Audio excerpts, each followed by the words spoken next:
Nous en sommes maintenant à la période de questions et de réponses orales. Et je cède la parole en question principale au chef de l'opposition officielle. Merci beaucoup, Madame la Présidente. En 6 ans, la CAQ a créé un déficit énergétique. Le premier ministre a été négligent et aujourd'hui, le Québec est dans une situation de rattrapage, dans une situation d'urgence. Il a affirmé hier qu'indépendamment de la propriété de l'entreprise, que ce soit une entreprise toute québécoise ou une entreprise étrangère, aucune différence pour ce gouvernement-là dans l'octroi des mégawatts.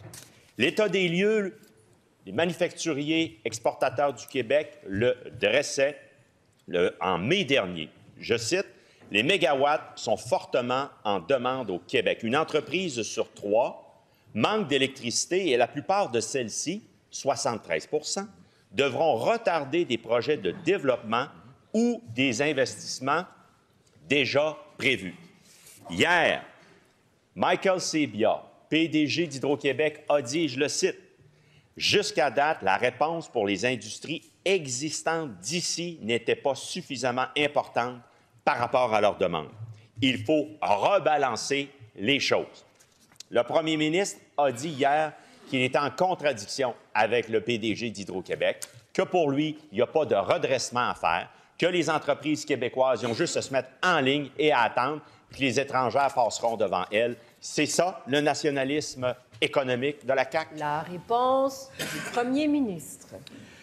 Oui, Madame la Présidente, quand on est arrivé il y a 6 ans, l'héritage qu'on a eu du gouvernement libéral, je me rappelle très bien de ma rencontre avec le président d'Hydro-Québec de l'époque. Ils m'ont dit on a trop d'électricité pour les 20 prochaines années. Donc, on en a assez pour le résidentiel, assez pour toutes les entreprises. Madame la Présidente, on est allé voir les entreprises au Québec et à l'extérieur et on a réussi à convaincre ces entreprises d'investir au Québec. Le choix qu'on fait aujourd'hui, Madame la Présidente, c'est de dire le résidentiel, il n'y aura pas d'augmentation de plus que 3 % des tarifs parce qu'il y a des barrages qui sont amortis, qui coûtent moins cher. Puis c'est normal, Hydro-Québec, ça appartient d'abord aux Québécois, donc eux sont protégés. L'autre côté, on a plus d'entreprises qui veulent de l'électricité que ce qui nous reste comme électricité. Donc, on va construire davantage, mais, Madame, avec des profits qu'on va être capable de faire parce que le prix de l'électricité au niveau international n'arrête pas de monter. Maintenant, Madame la Présidente, s'il y en a un ici qui veut développer les entreprises québécoises, c'est moi. C'est moi, OK? Depuis toujours, j'ai toujours prôné le développement des entreprises québécoises. Maintenant, mon premier objectif, comme premier ministre du Québec, c'est d'enrichir les Québécois. Première, je vous en prie, une seule personne a la parole ici, c'est moi, et ce sera maintenant le chef de l'opposition officielle. Première complémentaire. Madame la Présidente, on vient de le voir encore une fois, une preuve additionnelle. Le premier ministre, il dit « j'ai toujours prôné ». Mais on s'est rendu compte en 6 ans qu'il y a toujours une grosse différence entre ce qu'il dit et ce qu'il fait. Ne réalise-t-il pas les avantages d'une politique économique Québec d'abord? Avantages sur les sièges sociaux au Québec. Décisions sont prises au Québec par des Québécois. La recherche et le développement se fait au Québec. Les brevets restent au Québec. Les profits aussi restent au Québec et ils paient pleinement leurs taxes au Québec. C'est ça, une politique Québec d'abord. C'est pas ça, le premier ministre. La réponse du premier ministre. Madame la Présidente, je me rappelle très bien le gouvernement libéral, Raymond Bachand, qui a vendu la plus grande entreprise industrielle, l'entreprise qui a le plus investi au Québec dans toute l'histoire du Québec, Alcan. Le gouvernement libéral l'a vendu à Rio Tinto. Donc, de recevoir des leçons du gouvernement libéral ou du Parti libéral, j'en reviens pas, Madame la Présidente. Depuis le début, d'abord, on a doublé les interventions chez Investissement Québec pour aider les entreprises québécoises. Madame la Présidente, on va continuer de développer les entreprises québécoises. Deuxième complémentaire. Madame la Présidente, je viens de le dire au premier ministre, réalise-t-il que les 3/4 de nos entreprises, manufacturiers exportateurs, devront retarder des projets de développement ou des investissements déjà prévus? Réalise-t-il ça? Je viens de lui lister les avantages d'avoir des sièges sociaux au Québec, de s'occuper de notre membre, de nos entrepreneurs. Se rappelle-t-il du premier ministre qui, à l'époque, en 2016, disait « Est-ce que le Québec devient une économie de succursales? » Est-ce que c'est ça, dans le fond, passer d'une économie de conquérants à une économie de conquis? La réponse du premier ministre. Madame la Présidente, on a deux situations. Situation 2018, surplus d'énergie, pas de projet d'entreprise. Situation 2024, exactement le contraire. On a beaucoup de projets d'entreprise. C'est une bonne nouvelle, Madame la Présidente. Donc, on va avoir un équilibre entre les petites entreprises, les entreprises québécoises, mais on ne fusera pas des grandes entreprises qui vont installer des nouvelles filières au Québec, qui vont offrir aux prochaines générations des emplois de qualité. On ne refusera pas ça. Moi, je travaille d'abord pour les Québécois. Troisième complémentaire. Les profits, les décisions, la propriété intellectuelle, ça va tout quitter le Québec, ça, Madame la Présidente. Ça va tout quitter le Québec.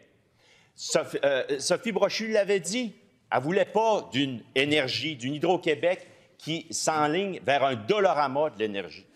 Lui, est-il fier d'être le premier ministre du dollarama de l'économie? Il dit que c'est rendu une rareté, l'énergie. Bien, justement, a fortiori, c'est une rareté. Québec d'abord, nos Québécoises d'abord. La réponse du premier ministre. Madame la Présidente, notre position est claire. Pour le résidentiel, pour les Québécois, on garde des tarifs très bas. Pour les entreprises, le marché n'arrête pas d'augmenter du prix. Les Québécois vont faire des profits avec les projets qu'on a chez Hydro-Québec. Ça va être le plus grand chantier de l'histoire du Québec. Une chance qu'il y a eu des gens à Lesage qui avaient de la vision, mais aujourd'hui, là, le Parti libéral, c'est zéro vision économique. Silence, je vous prie. En question principale, je reconnais maintenant la députée de Saint-Laurent. Bonjour, Madame la Présidente. Le premier ministre disait de M. Michael Sabia, PDG d'Hydro-Québec, et je cite, « un acteur incontournable de notre économie, un homme d'expérience qui saura poursuivre et surmonter les défis de la transition énergétique du Québec. » Fin de citation. Au Parti libéral du Québec, nous sommes d'accord avec le premier ministre. Par contre, hier, M. Sabia a dit que le gouvernement a préféré donner des blocs d'énergie à rabais à des étrangers au détriment de nos entreprises d'ici. La question aujourd'hui est très simple. Qui a raison? L'homme compétent, respecté de tous, ou le politicien qui a vendu au rabais notre électricité aux étrangers? La réponse de la ministre de l'Économie, de l'Innovation et de l'Énergie. Ah, monsieur le leader du gouvernement, je veux juste savoir qui va répondre à la question. Question de règlement, Madame la Présidente, article Laquelle? 35. Laquelle? 35. Je vous prie, pas de... Je suis debout. Pas d'échange entre vous. Brièvement, monsieur le leader du gouvernement, quelle est votre question de règlement? Hier, vous nous avez invités à faire preuve de hauteur dans nos propos. La fin de la question de la députée de Saint-Laurent était tendancieuse. J'invite à appliquer vos recommandations, Madame la Présidente. La critique de l'adversaire est toujours permise. Il ne faut pas s'insulter. Nous allons poursuivre. J'aimerais entendre la réponse de la ministre de l'Économie, de l'Innovation et de l'Énergie. On écoute la ministre. Oui, Madame la Présidente. Bien, on est en train, vous savez, de façonner l'avenir énergétique du Québec avec les projets qu'on met de l'avant, avec le projet de loi dont on discute ces jours-ci en commission parlementaire. C'est un véritable projet de société qui se trouve au cœur de ces discussions-là, puis on invite l'ensemble, en fait, des Québécois à s'investir dans ce projet-là. Il faut voir qu'il y a un engouement en ce moment, depuis quelques années, c'est quand même assez récent, pour la décarbonation. Et ça fait en sorte qu'il y a énormément de demandes, notamment sur le plan énergétique. Le premier ministre y faisait référence. En soi, c'est une bonne nouvelle. Ça montre qu'on réussit à générer du développement économique de manière intéressante, considérable, qui va nous tirer vers l'avant. Maintenant, il faut voir qu'au-delà du débat qui se tient en ce moment, il y a 92 des interventions d'Investissement Québec qui sont faites pour des entreprises de moins de 200 employés. C'est donc dire qu'on est en soutien d'une manière très, très majoritaire auprès des entreprises, des PME québécoises, et on va continuer à le faire. Première complémentaire.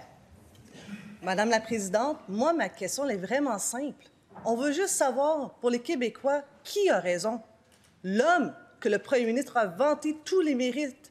L'homme, le PDG, M. Michael Sabia, qui a une feuille de route exemplaire. Là-dessus, on est d'accord avec le premier ministre. On veut juste savoir qui a raison. Il y a un choc de vision. Est-ce que c'est M. Sabia qui a raison quand il dit que le premier ministre a vendu au rabais notre électricité aux étrangers au détriment de nos entreprises d'ici? Qui a raison? La réponse de la ministre. Oui, Madame la Présidente, j'ai une réponse pour savoir qui a vendu au rabais l'électricité.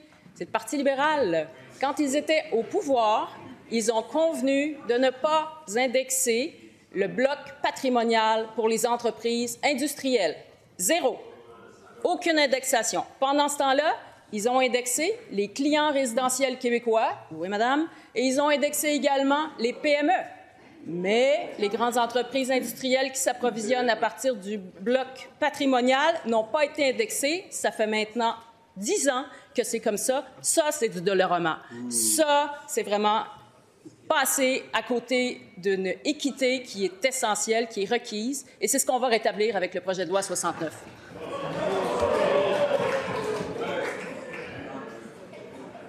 Vous n'avez pas déjà oublié la règle, pas de commentaires après les réponses ni les questions.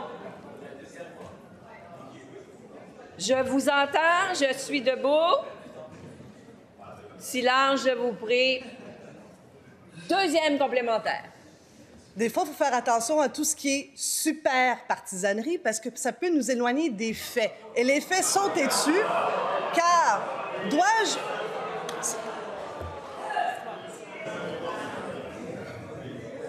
Est-ce que je dois vous rappeler chacun des articles de notre règlement? Le silence est de mise. Une seule personne a la parole. Et je vous rappelle que les citoyens du Québec vous écoutent et vous regardent. J'aimerais entendre la question de Mme la députée. Parce que la ministre fait référence au budget péquiste à l'époque. À moins que je me trompe, elle était chef de cab au gouvernement péquiste. Mais bon, ma question demeure pleine et entière. Qui a raison? L'homme, M. Sabia, un homme compétent, respecté de tous, ou l'homme politicien qui a vendu au rabais notre électricité aux étrangers au La réponse de la ministre de l'Économie, de l'Innovation et de l'Énergie. On écoute.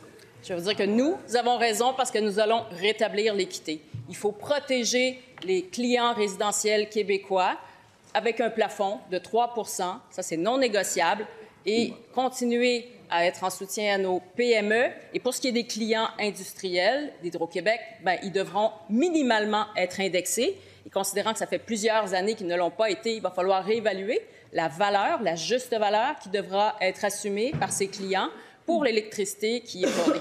Merci. En question principale, je reconnais maintenant le député de Marguerite Bourgeois. La parole est à vous, monsieur, on l'écoute. Madame la Présidente, depuis que le gouvernement a adopté la loi qui change les règles pour la distribution d'énergie, il est devenu évident que nos PME ne sont pas la priorité de la CAQ. Ce gouvernement a utilisé ses pouvoirs pour se mettre à genoux devant des étrangers au lieu d'aider nos entreprises. Michael Sabia, un homme dont la crédibilité économique n'est pas à faire, a affirmé hier que la stratégie économique et énergétique du gouvernement n'avait pas favorisé les entreprises d'ici. Michael Sabia est venu dire haut et fort ce que tous les entrepreneurs pensent depuis très longtemps. La CAQ n'a pas les priorités à la bonne place. Madame la Présidente, pourquoi la CAQ abandonne nos PME pour favoriser des entreprises étrangères? La réponse de la ministre de l'Économie, de l'Innovation et de l'Énergie. Il est important pour nous d'assurer un bon équilibre entre les entreprises à la fois québécoises et étrangères que l'on accompagne, que l'on soutient. Il y a différents critères qui sont pris en considération. On trouve d'ailleurs l'ensemble des critères disponibles en ligne depuis plus d'1 an et demi. Donc, de ce côté, tout est clair, c'est fait de manière rigoureuse. On va considérer les retombées économiques, les impacts environnementaux, notamment les retombées sociales et socio-économiques. Le développement régional est vraiment au cœur aussi des critères d'analyse. Tout ça, ça fait partie de ce qu'on met de l'avant pour accompagner puis octroyer les aides que le gouvernement du Québec soutient.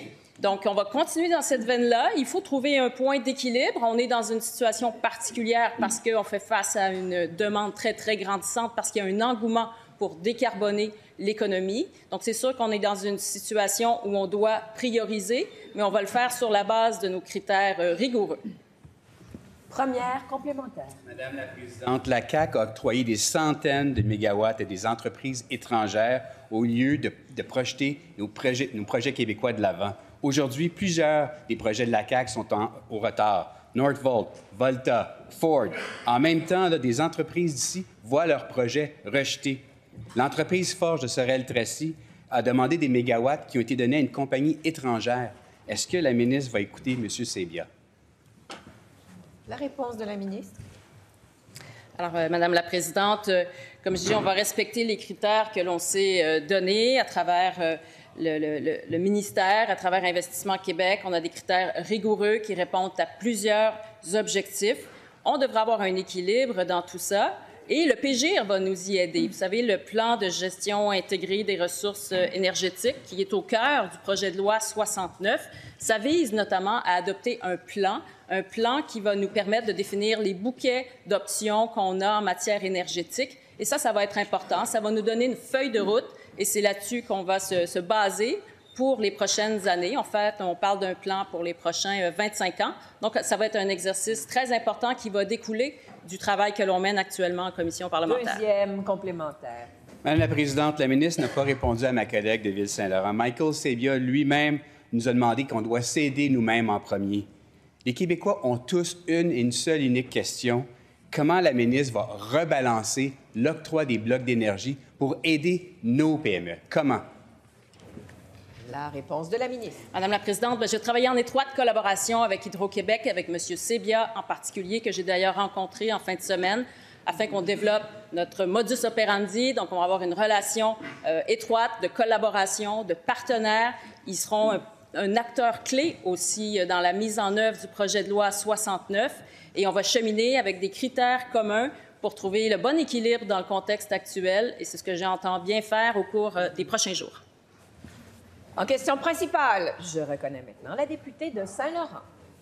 Merci beaucoup, Madame la Présidente. Quand j'entends le premier ministre dire que pour lui, c'est le Québec d'abord, comment peut-il expliquer qu'une entreprise chinoise a obtenu des mégawatts pour un projet à Sorel-Tracy, alors qu'une entreprise québécoise, les Forges de Sorel, n'a pas obtenu de mégawatts? Ça, c'est un exemple concret que hier, M. Sebia a dénoncé lorsqu'il disait que le gouvernement a préféré des étrangers au détriment d'entreprises québécoises.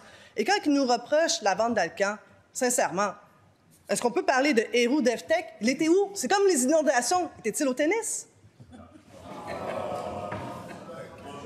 La réponse de la ministre de l'Économie, de l'Innovation et de l'Énergie.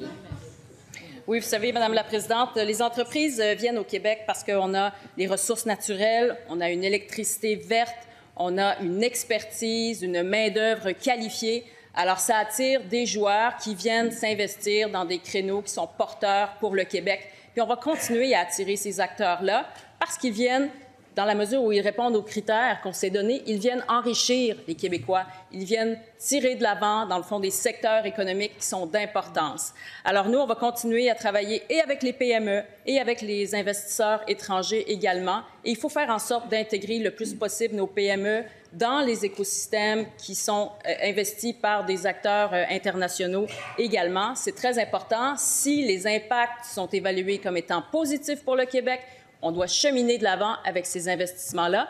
trouver le juste équilibre. C'est ce à quoi on va travailler. Maintenant, on ne fera pas d'iniquité de notre part, on ne fera pas de cadeaux non plus aux industriels comme l'ont fait le Parti libéral en donnant de l'électricité non indexée pendant des années. Première complémentaire. Pour ce faire, on écoute le chef de l'opposition officielle.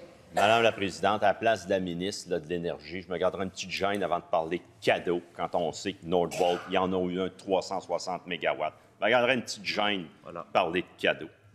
Là, le premier ministre, là, matin, là, il est premier ministre du Québec. Il y a 3 entreprises sur 4 qui manquent d'électricité.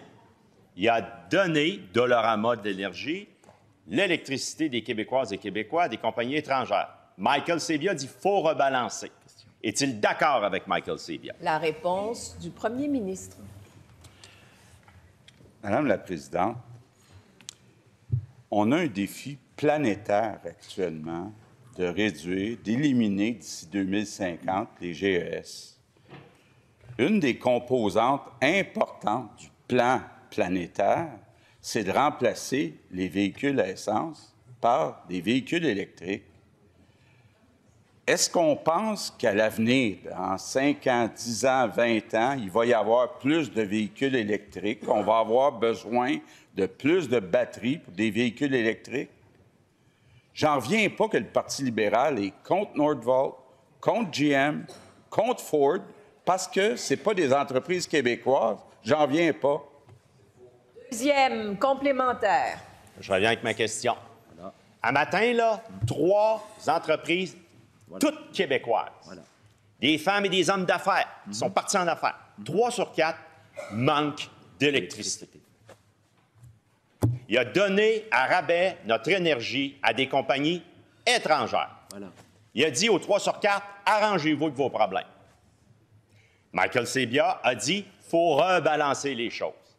Est-il d'accord, oui ou non, avec lui, et quand? La réponse du premier ministre. Madame la Présidente, on a plein d'entreprises qui veulent investir au Québec. Hydro-Québec, pour répondre à cette demande, a des projets pour plus de 150 milliards de dollars. Ça va être le plus gros boom économique de l'histoire du Québec. On va faire des profits en vendant cette électricité à des entreprises. Et qu'est-ce que dit le Parti libéral? Nous, on est contre ça. Quel manque de vision. S'il vous plaît. S'il vous plaît. S'il vous plaît. Bon, je suis debout, en passant. You? En question principale, maintenant. Nous écoutons le chef du deuxième groupe d'opposition. Merci, Madame la Présidente. Les choses se précipitent à Ottawa. À chaque semaine, le gouvernement Trudeau pourrait perdre la confiance de la Chambre des communes. Le Canada pourrait tomber en élection. Et donc, le Québec pourrait perdre 200 millions de dollars de son argent. 200 millions de dollars annoncés dans le dernier budget fédéral pour l'alimentation dans les écoles. 200 millions de dollars que Pierre Poilievre veut couper. Il a déjà promis de couper dans ce programme-là. Madame la Présidente, le Québec ne peut pas prendre le risque de perdre sa part du gâteau. Ici, chez nous, on a un enfant sur 5 qui a le ventre vide à l'école. Le prix du panier d'épicerie a plus d'allure. 43 % des Québécois ont dorénavant de la misère à remplir leur frigo. 43 %. Alors, moi, j'ai une proposition très simple pour le premier ministre. Commençons par la première étape. Commençons par rapatrier sans condition les 200 millions de dollars qui sont à Ottawa et dont on a besoin pour nourrir nos enfants. Et après ça, on débattra ici au Québec de la meilleure façon de nourrir nos enfants. Terre-Neuve a conclu une entente avec le fédéral la semaine passée. Est-ce que le premier ministre va voter pour la motion qu'on présente aujourd'hui, prendre son téléphone, ramener cet argent-là au Québec sans condition pour qu'on nourrisse les petits Québécois et les petites Québécoises qui ont faim sur les bancs d'école? La réponse du premier ministre. Madame la Présidente, depuis 6 ans, on a augmenté de 50 % le budget en éducation. Gouverner, c'est de faire des choix. On a fait le choix de multiplier par 5 le programme d'aide alimentaire dans les écoles. Mais on a aussi fait le choix d'augmenter le salaire des enseignants. On a aussi fait le choix d'ajouter des aides à la classe. On a aussi fait le choix d'ajouter des orthophonistes. Ce que Québec solidaire vient nous dire, c'est qu'il est rendu plus à genoux que les libéraux devant Ottawa. Il vient dire à Ottawa, là, vous allez choisir à la place du Québec où mettre l'argent. Donc, on va aller chercher 200 millions, puis on va le mettre dans les banques alimentaires qu'on a déjà augmentées 5 fois. Pas dans les orthophonistes, pas dans les enseignants. C'est Ottawa, avec Québec solidaire, qui va décider de nos priorités. J'en reviens pas. C'est supposé être un parti souverainiste. C'est un parti soumis à Ottawa. Première complémentaire.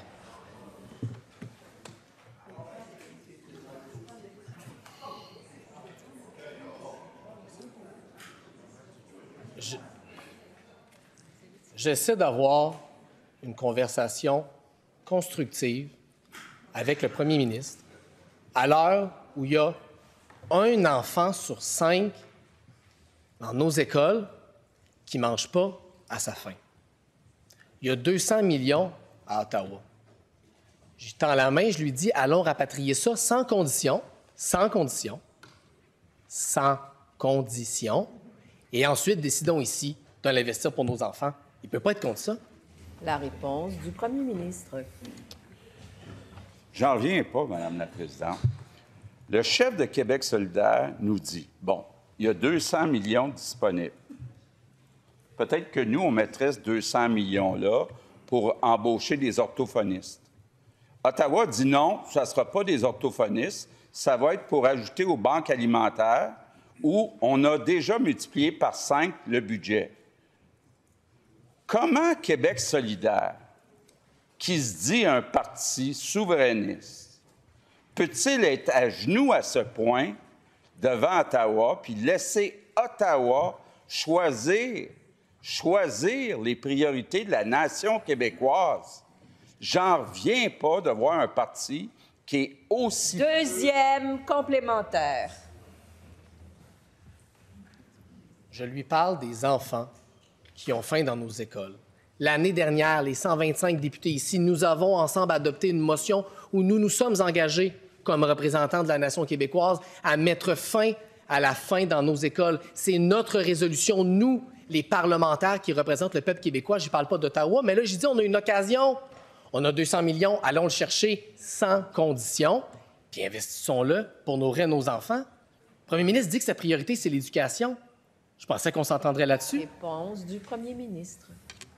Madame la Présidente, en éducation, le ministre de l'Éducation, il y en a une longue liste. On a augmenté le budget de 50 %, mais on pourrait l'augmenter encore plus. Il nous manque d'orthophonistes. On aimerait ça encore mieux payer les enseignants. Mais Ottawa décide que 200 millions, ça va aller pour les banques alimentaires où on a déjà multiplié le budget par 5. J'en reviens pas de voir Québec solidaire être aussi peu à la défense de la nation québécoise, puis d'être aussi à genoux devant Justin Trudeau. En question principale, je reconnais maintenant, s'il vous plaît, il y a une seule personne qui a le droit de parole ici maintenant, c'est le député de Tachereau. On vous écoute. Merci, Madame la Présidente. Dans les villes du Québec, l'avenir du transport en commun inquiète. Aujourd'hui, à l'Assemblée nationale, on a un rassemblement sans précédent de maires et de mairesses de la Couronne-Nord qui sont venus tirer la sonnette d'alarme. Leur message est clair, là, la priorité pour les gens de leur ville, c'est le transport en commun. Ils ont devant eux un gouvernement dont le bilan en transport en commun, c'est déficit, coupure de services, aucun projet livré et initié en 6 ans. La réponse de la ministre, c'est le transport collectif, ce n'est pas la mission de l'État. Alors, le transport collectif intéresse peut-être pas la CAQ, mais les maires et mairesses sont là aujourd'hui pour dire que ça intéresse beaucoup les Québécoises et les Québécois. Les maires sont là et ont une demande très claire au gouvernement. Allez-vous enfin prioriser ce qui intéresse réellement les gens de la Couronne Nord de Montréal? Parce que ce qui les intéresse, c'est le transport collectif. La réponse de la ministre des Transports et de la Mobilité durable. Oui, merci beaucoup, Madame la Présidente. Merci aux collègues pour la question. Je m'y attendais. J'ai déjà sorti mon tableau avant même qu'il se lève. Tableau, d'ailleurs, qu'il connaît bien et tableau qui confirme hors de tout doute raisonnable à quel point la CAQ a été le parti politique, là, dans tous les partis ici représentés, là, du moins pour ceux qui ont déjà formé le gouvernement, on a été le parti politique qui a mis le plus d'argent en transport collectif.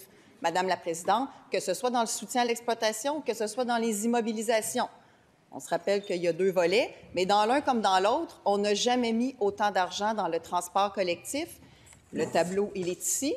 C'est bon, on est une nouvelle session. Peut-être que les gens vont oublier, mais regardez bien, là. La partie bleue, c'est la partie du gouvernement.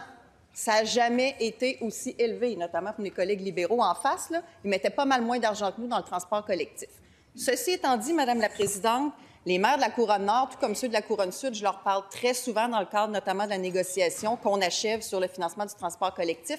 On est tout à fait conscient qu'il y a des défis, raison pour laquelle, hier en commission, devant le collègue de Tachereau, j'ai fait s'engager la RTM à réviser la politique de financement avec une sensibilité particulière pour Première complémentaire. Je suis bien content que la ministre ait retrouvé son tableau. La ministre nous répète sans cesse que son gouvernement investit des milliards et des milliards et des milliards. Les maires et les mairesses, aujourd'hui, sont ici pour lui demander quelque chose de fort simple. Sont où les autobus supplémentaires que c'est supposé apporter? Sont où les SRB? Sont où les tramways? Puis surtout, sont où les chauffeurs et les chauffeuses qui permettent de faire rouler ce matériel roulant-là? C'est à ça que c'est supposé servir, puis c'est ça qu'ils demandent, c'est des services de l'opération. Avec quel argent ils vont mettre des chauffeurs dans leur bus, ces maires de la Couronne Nord? Merci. Réponse, s'il vous plaît. C'est trop bruyant à droite. La réponse de la ministre. Oui, Madame la Présidente, il y a tellement de choses que j'aurais à répondre. J'ai l'impression que Québec solidaire ne comprend pas que les sociétés de transport, les chauffeurs d'autobus, les opérations d'autobus, l'entretien des autobus, les mécaniciens, etc., relèvent des sociétés de transport et des municipalités. C'est pas le ministre des Transports qui gère les conventions collectives des chauffeurs d'autobus. Cela étant dit, Madame la Présidente, je veux quand même préciser, j'ai ici le PQI, le fameux PQI, que mon collègue connaît bien maintenant. 2015-2025, PQI libéral, 7,2 milliards en transport collectif. 2024-2034, notre dernier PQI de la CAQ, 13,8 milliards. Ça, là, c'est presque le double de ce que les libéraux mettaient à l'époque, seulement dans le PQI en transport collectif. Deuxième complémentaire. L'enjeu du financement des opérations de transport collectif, il est connu depuis longtemps. Le fonds qui l'alimente est déficitaire depuis longtemps. La ministre aurait pu agir depuis longtemps et aurait dû rectifier les choses depuis longtemps pour que les sociétés de transport puissent offrir des services, pour qu'on puisse s'assurer qu'il y a des chauffeurs et des chauffeuses dans les bus. Alors oui, les opérations, c'est une mission de l'État. La ministre va répondre quoi aux maires et mairesses qui sont là aujourd'hui pour nous parler, pour leur dire que les gens, dans leur ville, ce qu'ils veulent, c'est des bus avec des chauffeurs et des chauffeuses qui roulent dedans. La réponse de la ministre. Oui, bien, Madame la Présidente, les maires, je vais leur montrer le même tableau qu'ils connaissent déjà eux aussi et que le collègue connaît très bien, mais peut-être qu'il voit mal de loin, donc je vais préciser les chiffres. 2015, toujours les libéraux, 37 de contribution, 30 en 2016, 36 en 2017, ça, c'est les années libérales, dans la trentaine de pourcentage. La CAQ, 48 48 Selon lui, le gouvernement devrait financer quelle part du transport collectif? 100 probablement. Il faut payer des routes, des écoles, des choses qui sont sous notre responsabilité directement. C'est pas normal de penser que le gouvernement va gérer les chauffeurs d'autobus et les conventions collectives. Chacun doit faire sa part. Ceci étant dit, on n'a jamais mis autant d'argent et on aura une sensibilité particulière dans la future politique de financement pour les deux couronnes. En question principale, je reconnais le chef du troisième groupe d'opposition. Non, le député des Îles-de-la-Madeleine. Allez-y, on vous écoute. Merci, Madame la Présidente. Le bilan de la CAQ en matière de transport collectif, c'est beaucoup de promesses et aucun résultat. Tramway ou REM de l'Est de Montréal, rien. Réseau structurant à Québec, rien. REM de Longueuil, rien. REM de Laval, rien. Ligne bleue, rien. Tramway de Gatineau, rien. REM de la Naudière, rien. En fait, les seuls résultats, c'est plus de congestion sur nos routes, plus de temps pour se rendre au travail, plus de poids sur les épaules des municipalités, plus de coupures de services, plus de grogne des citoyens et des entreprises. Le gouvernement réserve des grenailles aux villes, notamment celle de la couronne nord de Montréal, alors que ce sont elles qui subissent les conséquences du manque de vision du gouvernement de la CAQ. Les élus de la couronne nord, on l'a dit, ont fait le chemin ce matin jusqu'à l'Assemblée nationale pour dénoncer l'inaction du gouvernement depuis 6 ans et appeler à l'urgence d'agir. Ma question, Madame la Présidente, qu'est-ce que la ministre a à dire aux élus de la couronne nord qui constatent que leur région a été laissée pour compte? La réponse de la ministre des Transports et de la Mobilité durable. Bien, Madame la Présidente, je suis étonnée de la part de mon collègue de dire que le bilan de la CAQ est nul en transport collectif parce que le bilan de son dernier gouvernement, 2012-2013, lui, il est nul. À l'époque, comment ça s'appelle, Sylvain Gaudreault, qui était ministre des Transports à l'époque, a essayé de faire exactement ce que moi, je suis en train de faire, pas tout à fait le même projet, mais a essayé de se doter d'une capacité à livrer des projets de transport de manière plus efficace au Québec. Et il n'a pas pu le faire. Est-ce que son gouvernement n'y croyait pas? Est-ce qu'il n'a pas eu le temps? Est-ce que... Je ne sais pas pourquoi, mais il ne l'a pas fait. Et lui-même me donne raison dans un article du Devoir, qui n'est pas exactement un allié naturel de la CAQ, mais un article du Devoir qui dit que les précédents ministres des Transports appuient ce qu'on est en train de faire. Et le député, qui pour la première fois est présent dans une de mes commissions depuis que je suis au transport, a entendu hier... On a-tu le droit de dire ça? Je reconnais le député. Dites-moi, quelle est votre question de règlement? Madame la Présidente, le règlement est clair. On ne peut pas souligner l'absence d'un parlementaire. La ministre devrait le savoir. Monsieur le leader du gouvernement, très brièvement, et je changerai rapidement. Madame la Présidente, la vice-première ministre vient de souligner la présence du député des Îles-de-la-Madeleine dans la commission. Exceptionnel. Je suis debout, messieurs. C'est beau. Nous allons poursuivre. On ne peut pas faire indirectement ce qu'on ne peut pas faire directement. On ne souligne pas l'absence d'un collègue. Poursuivez, Madame la ministre, vous le savez. Donc, le député des Îles-de-la-Madeleine, donc le Parti québécois par extension, est présent sur la commission parlementaire qu'on a députée hier en audition particulière sur mon projet de loi qui crée Mobilité Infra-Québec. Et donc, il sait que la quasi-totalité, avec une nuance peut-être pour une personne qui est venue, mais les gens appuient le projet de loi qu'on a déposé parce qu'ils sont conscients qu'on a besoin de se doter de moyens pour développer le transport collectif au Québec. Première complémentaire. Madame la Présidente, la ministre nous parle de la commission parlementaire et de l'agence qu'elle veut créer, qui n'a rien à voir avec l'agence que le Parti québécois voulait proposer, c'est-à-dire que l'agence demeurera sous les ordres de la ministre avec des commandes politiques. Mais elle évite surtout la question que je viens de poser. Avec son tableau, elle présente le passé. Avec les déclarations sur l'époque où le gouvernement était péquiste, elle refuse de vivre au présent et de nous dire surtout ce qu'elle a en tête pour l'avenir du transport collectif pour la couronne nord de Montréal. Madame la ministre, la parole est à vous. Bien là, Madame la Présidente, deux choses. Effectivement, mon agence n'a rien à voir avec celle du PQ parce que la mienne va voir le jour. Puis deuxièmement, Madame la Présidente, il me dit son tableau, il parle du passé, mais il me parle du bilan de la CAQ. Or, un bilan, par définition, ça parle du passé. Alors, je vais lui montrer mon tableau. Et donc, les années de la CAQ, 2018 jusqu'à... Regardez, là, ça part en 2018 quand on est arrivé à 39 et ça monte jusqu'à 48, en passant par 51 d'ailleurs, en 2021. Il n'y a jamais eu autant d'argent, Madame la Présidente, en transport collectif. Je suis sûre qu'il le comprend, ou en tout cas, s'il ne le comprend pas, je ne sais pas ce que ça va lui prendre. Je peux changer les couleurs, mais c'est même bleu PQ, à la limite, un peu plus que bleu CAQ. Fait qu'il devrait comprendre cette couleur-là. Il n'y a jamais eu autant d'argent en transport collectif, Madame la Présidente. Deuxième complémentaire. Madame la Présidente, la ministre confond le PQI avec les résultats sur le terrain. Pourquoi les maires se sont déplacés aujourd'hui? Pourquoi partout au Québec, on constate que ça n'a pas bougé d'un iota en matière de transport collectif? C'est que les résultats ne sont pas là parce que la vision du gouvernement n'est pas en fonction du transport collectif de se retirer de l'auto solo. En fait, le gouvernement ne croit pas au transport collectif. Est-ce qu'il va enfin prendre un leadership dans ce cas? La réponse de la ministre. Madame la Présidente, on met presque 50 %. On finance presque 50 des dépenses en transport collectif. Alors, selon mes collègues du Parti québécois qui se préparent déjà à former le gouvernement, quel pourcentage du transport collectif est-ce que le gouvernement devrait financer selon eux? Est-ce qu'il a déjà réfléchi à ça? Si 50 c'est pas assez, On devrait financer quoi? Et est-ce que le gouvernement devrait gérer les chauffeurs d'autobus, les mécaniciens, les adjointes administratives et tous les employés des sociétés de transport à la place des municipalités? Je l'invite à réfléchir à ça puis à méditer sur ce tableau-là parce qu'on n'a jamais mis autant d'argent et les municipalités sont autonomes dans la gestion de leur société de transport. En question principale, je reconnais maintenant le député de Maurice Richard. La parole est à vous. Merci, Madame la Présidente. La démission du ministre Fitzgibbon est en fait une chance qu'on a ici, Québécois. Ou on tourne en rond, ou on va de l'avant. Il faut comprendre que le bilan est absolument dramatique. Ce qui s'est passé hier avec M. Sabia n'est pas nouveau. Quand M. Fitzgibbon est arrivé au pouvoir, la PDG d'Hydro-Québec à l'époque lui avait déjà dit qu'il ne fallait pas qu'on devienne le Dollarama des multinationales étrangères. Qu'est-ce qu'il a fait? Il s'est doté d'un projet de loi qui lui donne des pouvoirs sans aucune gouvernance, sans aucun contre-pouvoir pour passer les mégawatts aux multinationales étrangères à rabais. Plus de 2 fois les capacités de la Romaine ont été distribuées. Ça nous a pris 11 ans de le faire. Sans aucune baisse de gaz à effet de serre, sans aucun développement des PME et des compagnies ici.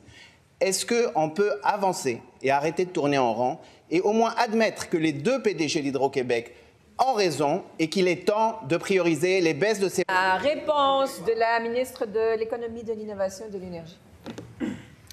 Oui, Madame la Présidente.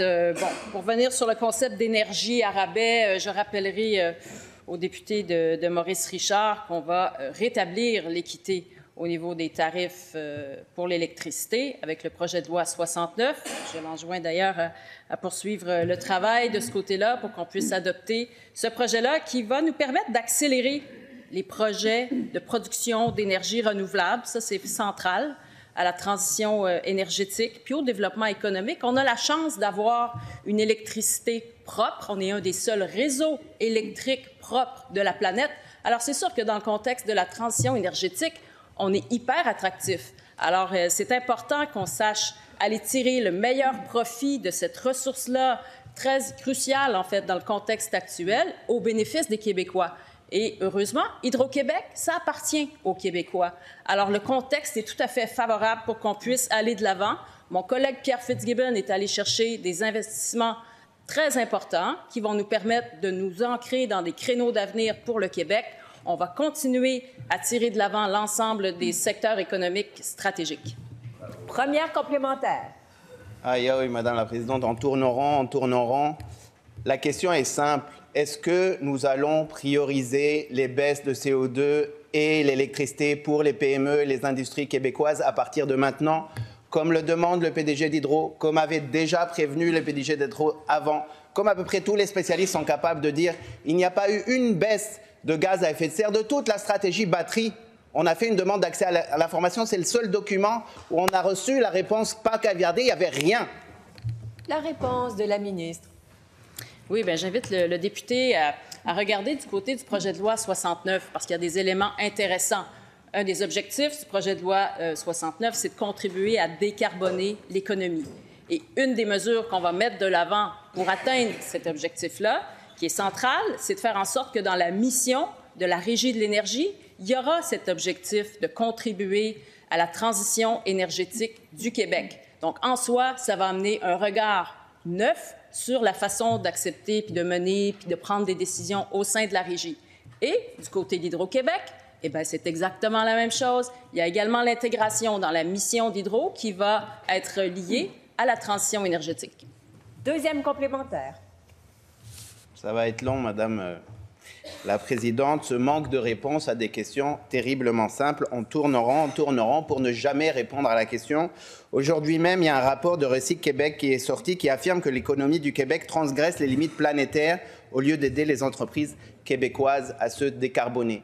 Ma question est claire, s'il vous plaît, Madame la Présidente. Est-ce que oui ou non, nous allons prioriser à partir de maintenant la baisse de CO2 des entreprises québécoises et l'électricité? La réponse de la ministre. Oui, écoutez, Madame la Présidente, il me semble avoir assez clairement répondu aux questions du député de Maurice Richard. Alors, la décarbonation de notre économie est centrale au projet de loi 69. Elle va devenir centrale également à la Régie de l'énergie, à Hydro-Québec. Elle l'est déjà pour le ministère de l'Économie.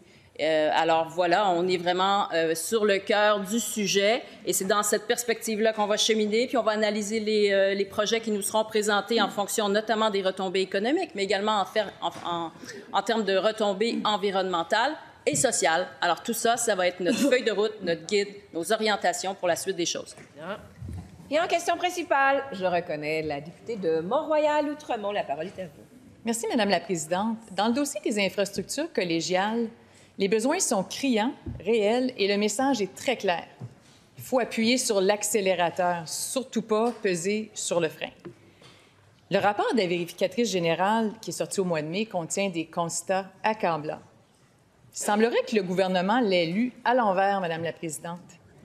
Le 31 juillet, en plein durant les vacances d'été, il y a une directive, une lettre qui est envoyée à tous les établissements.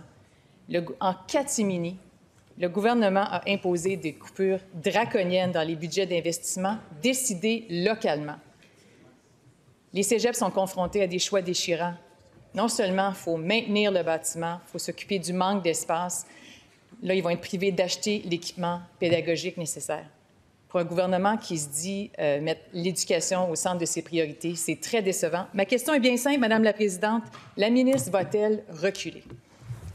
Et je vous souligne de faire attention à vos propos. Madame la ministre. Merci beaucoup, Madame la Présidente. Je suis très heureuse d'avoir cette question et je vais essayer d'être brève parce que je sais qu'on a terminé, mais on aura l'occasion d'en discuter un peu plus tard. Moi, je veux être claire sur une chose.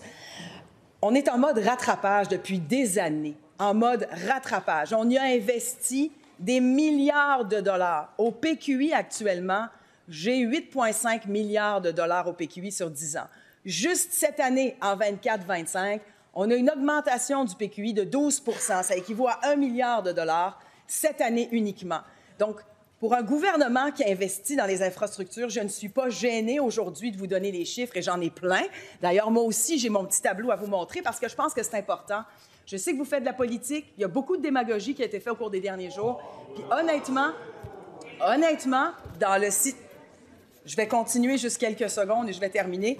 C'est important pour moi de vous montrer ces chiffres-là parce que ça démontre clairement les investissements que nous avons faits depuis 2019. Dans le collégial, on parle de 55 % d'augmentation dans le collégial. À l'université, on parle d'augmentation de 24 % Ce sont des augmentations colossales si on compare au PQI qu'il y avait avant notre arrivée, où il y avait à peu près approximativement autour de 5 milliards, 5 milliards et demi. Donc aujourd'hui, j'ai pas de leçon à me... Juste pour vous dire, j'ai laissé passer catimini et démagogie, alors ça s'annule. Faites attention à vos propos, c'est ce qui met fin à notre période des questions.